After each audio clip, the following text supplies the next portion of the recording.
नमस्कार, मैं हूं पूजा सिंह। स्वागत है आप सभी का आपके अपने राजपथ और बुलंद आवाज पर। दोस्तों, इस वक्त देश की राजनीति में उथल पुथल का समय चल रहा है। भारतीय जनता पार्टी के खिलाफ लड़ने के लिए 2024 के लोकसभा चुनाव में भारतीय जनता पार्टी को चुनौती देने के लिए विपक्ष इकट्ठा हुआ था, गठबंधन किया था, अलायंस हुआ था। इंडिया अलायंस जिसका नाम था, उसको इंडिया अलायंस नाम दिया उन्होंने। अब इसमें सबसे बड़ा पेच जो फंसा आकर के वो उत्तर प्रदेश में फंस गया, क्योंकि यहाँ पर बसपा सुप्रीमो मायावती ने साफ तौर पर मना कर दिया कि वो गठबंधन का हिस्सा नहीं होंगी।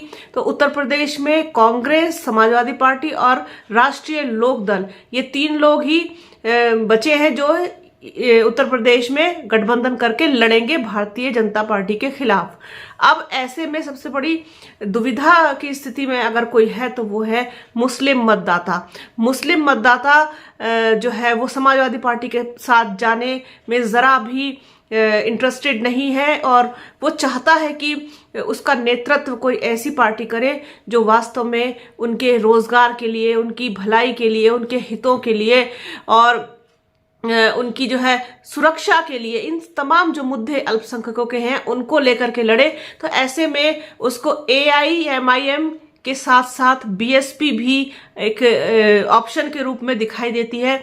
BSP और AIM अगर मिल करके लड़ते हैं, कोई ऐसी बात बनती है, अगर कोई तीसरा गठजोड़ बनता है, कोई गठबंधन बनता है, तो फिर उसमें क्या कुछ जो है चेंजेस हो सकते हैं, कैसा जो है उसका रिजल्ट रहेगा, क्या चीज़ें फेवर में हो सकती हैं। और मुसलमानों के हक की बात करने के लिए मुसलमानों को अपने सामने जो है BSP के साथ साथ जो है AIMIM भी जो है अपने विकल्प के रूप में दिखाई देती है। तो क्या कुछ इस पर राजनीति है, क्या कुछ इस पर हो सकता है? क्यों ऐसा सोचते हैं मुसलमान कि जो है हमारे भविष्य का जो है वो उसका फैसला कौन करेगा? क्योंकि कोई भी पार्टी, सबको देख लिया है 2014 के बाद से, आप ये देखिए, बल्कि यूं कहें कि 2014 भी क्या, बल्कि 2012 के बाद से कोई भी ऐसी पार्टी जो है वो बहुत ज़्यादा मतलब मजबूत नहीं दिखाई देती है, जो भारतीय जनता पार्टी को हराना तो दूर की बात है, चुनौती भी दे सके। 2024 से लेकर के 2023 तक की अगर हम बात करें तो ये बहुत जो है डिफिकल्ट समय जो है वो रहा है, क्योंकि किसी ने भी जो है चैलेंज तक भी नहीं दे पाई है कोई पार्टी BJP को। तो ऐसे में क्या सोचते हैं मुस्लिम मतदाता, किस तरफ जाएंगे, किस तरफ उनका रुख रहेगा, और क्यों वो चाहते हैं कि हम जो है किसी और विकल्प को तलाशें? अगर उनके सामने समाजवादी पार्टी है, कांग्रेस है, उसके बावजूद वो चाहते हैं कि कोई और ऐसा हो जो उनकी दावेदारी को, उनकी दमदारी को, उनके नेतृत्व को और उनकी प्रेजेंस को जो है बहुत ही स्ट्रांगली जो है रिप्रेजेंट कर सके। तो ये सारी चीजें हैं, इस पर हम आपको एक वीडियो है कि एनालिसिस किया हुआ, वो दिखाते हैं कि क्या सोचते हैं मुस्लिम मतदाता। तो देखिए आप वो वीडियो और बने रहिए राजपथ और बुलंद आवाज के साथ। हमारे चैनल को लाइक कीजिए, शेयर कीजिए, सब्सक्राइब कीजिए, बेल आइकन जरूर दबाइएगा। अपना और अपनों का बहुत ख्याल रखिए। जल्द मिलूंगी आपसे एक नए वीडियो में एक नए मुद्दे के साथ। तब तक के लिए जय हिंद। पहली बार AIMIM उत्तर प्रदेश में लोकसभा का चुनाव लड़ने जा रही है, जिसका ऐलान AIMIM UP चीफ जनाब शौकत अली साहब कर चुके हैं। एक चीज आपके बीच में करके जा रहा हूं, पहली मर्तबा इंशाअल्लाह ताला उत्तर प्रदेश में 2024 का पार्लियामेंट का इलेक्शन मजलिस इत्तेहादुल मुस्लिमीन लड़ेगी। AIMIM के उत्तर प्रदेश में लोकसभा चुनाव लड़ने के ऐलान के बाद उत्तर प्रदेश में मुस्लिम समाज दो धड़ों में बढ़ गया है। पहला धड़ा वो मखसूस लोगों का है जो नहीं चाहते हैं कि उत्तर प्रदेश में मुसलमानों का पॉलिटिकल एम्पावरमेंट हो। वो धड़ा वो है जो उत्तर प्रदेश में अपने आप को शाह समझता है, जिसकी वाबस्तगी कांग्रेस और समाजवादी पार्टी जैसे दलों से है। वो धड़ा खानदानी सियासतदानों का है जो नहीं चाहता कि आम मुसलमान पॉलिटिक्स में इंटरेस्ट ले। उस धड़े का काम सिर्फ ये है कि वो समाजवादी, कांग्रेस पार्टी जैसे दलों की चटुकारिता, चापलूसी करता है और पूरे मुस्लिम समाज का वोट ले जाकर के समाजवादी और कांग्रेस पार्टी की झोली में डालता चला गया है।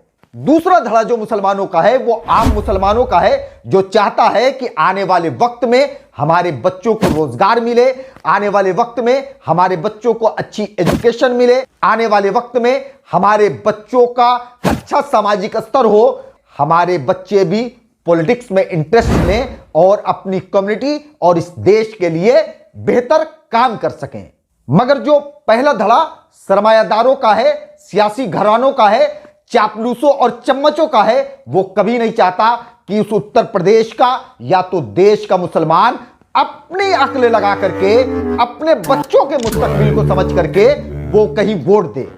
उत्तर प्रदेश का मुसलमान बहुत ही अच्छी तरह से समझ रहा है कि समाजवादी हो चाहे कांग्रेस हो, अब उसे बीजेपी को हराने की कुव्वत और ताकत खत्म हो चुकी है।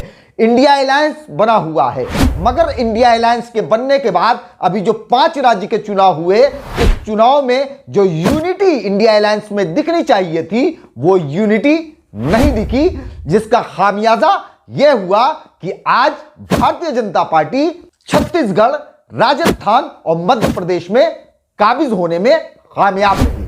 उत्तर प्रदेश की जनता ने देखा कि 2014 में बुरी तरीके से कांग्रेस समाजवादी जैसे दल को हार का मजा चखना पड़ा। 2017 के इलेक्शन में समाजवादी पार्टी ने काम बोलता है का नारा दिया, युवराज के साथ गठबंधन किया और वो गठबंधन भी पूरी तरीके से फेल रहा। 2019 के लोकसभा के चुनाव में महागठबंधन के नाम पर समाजवादी और बसपा एक प्लेटफॉर्म पर आकर के चुनाव लड़ी, मगर उसका रिजल्ट देखिए, भारतीय जनता पार्टी 62 सीटों पर कामयाब रही और 2 सीटें अपना दल एस के, जो कि भारतीय जनता पार्टी की एलआई पार्टी थी, उसके खाते में गई और समाजवादी पार्टी सिर्फ 5 सीटों पर सिमट के रह गई। बहुजन समाज पार्टी को 10 सीटें मिली और कांग्रेस को सिर्फ 1 सीट पर ही संतोष करना पड़ा। अब ऐसी हालात में इस उत्तर प्रदेश के मुसलमानों के दरमियान में एक सवाल उनके जहन में कौंधना लाजिम हो जाता है कि 2014 से लेकर के 2023 तक जो उत्तर प्रदेश में जितने भी चुनाव हुए उसमें ये तमाम पार्टियां जीतने में नाकामयाब रही, तो आखिर में आने वाले 2024 लोकसभा चुनाव में क्या गारंटी है कि ये भारतीय जनता पार्टी को रोकने में कामयाब हो जाएंगी। उत्तर प्रदेश के मुसलमानों के जहन में एक सवाल यह भी है कि जब हम वोट समाजवादी या कांग्रेस पार्टी को देते हैं फिर भी यह बीजेपी को रोकने में नाकामयाब साबित होती है, इससे बेहतर कि हम अपनी क़यादत को वोट करें, अपनी क़यादत को मजबूत करें, अपने नेतृत्व वाली पार्टी को वोट करें, अपने नेतृत्व को मजबूत करें, ताकि आने वाले वक्त में हमारा तो नहीं हमारे बच्चों का पॉलिटिकल एम्पावरमेंट हो सके, उनको रोजगार मिल सके, उनको एजुकेशन मिल सके, उनका सामाजिक और राजनीतिक स्थिति बेहतर हो सके। अगर आज भारतीय जनता पार्टी को अगर कोई हरा सकता है तो ये इंडिया अलायंस नहीं बल्कि दलित, मुस्लिम और पिछड़ों का गठबंधन ही भारतीय जनता पार्टी को हराने में कामयाब हो सकता है, जिसका फार्मूला AIMIM ने दिया कि अगर इंडिया अलायंस मायावती को एज अ प्राइम मिनिस्टर के लिए प्रमोट करती है तो यह नरेंद्र मोदी जी के सामने एक मजबूत प्राइम मिनिस्टर का चेहरा साबित हो सकती है और एक मजबूत टक्कर दे सकती हैं। तीसरे मोर्चे पर भी काम शुरू कर सकती है मायावती और AIMIM जैसी पार्टियों से संपर्क की कोशिश भी BSP की तरफ से हो रही है। ये इस वक्त की बड़ी खबर है। मायावती जब किसी पार्टी के साथ गठबंधन करके लड़ती हैं तो उन्हें फायदा होता है और अगर इस बार उन्होंने AIMIM के संग गठबंधन किया तो पश्चिमी यूपी और पूर्वांचल की कई लोकसभा सीटों पर इसका बड़ा असर दिख सकता है। AIMIM के इस फार्मूले के बाद तमाम मीडिया इस पर फोकस करना शुरू कर दी कि अगर बसपा और AIMIM एक प्लेटफॉर्म पर आते हैं तो यह उत्तर प्रदेश में एक बड़ा करिश्मा दिखा सकते हैं। AIMIM और बसपा आने वाले वक्त में एक बेहतर फैसला ले, ऐसी उम्मीद उत्तर प्रदेश की जनता कर रही है।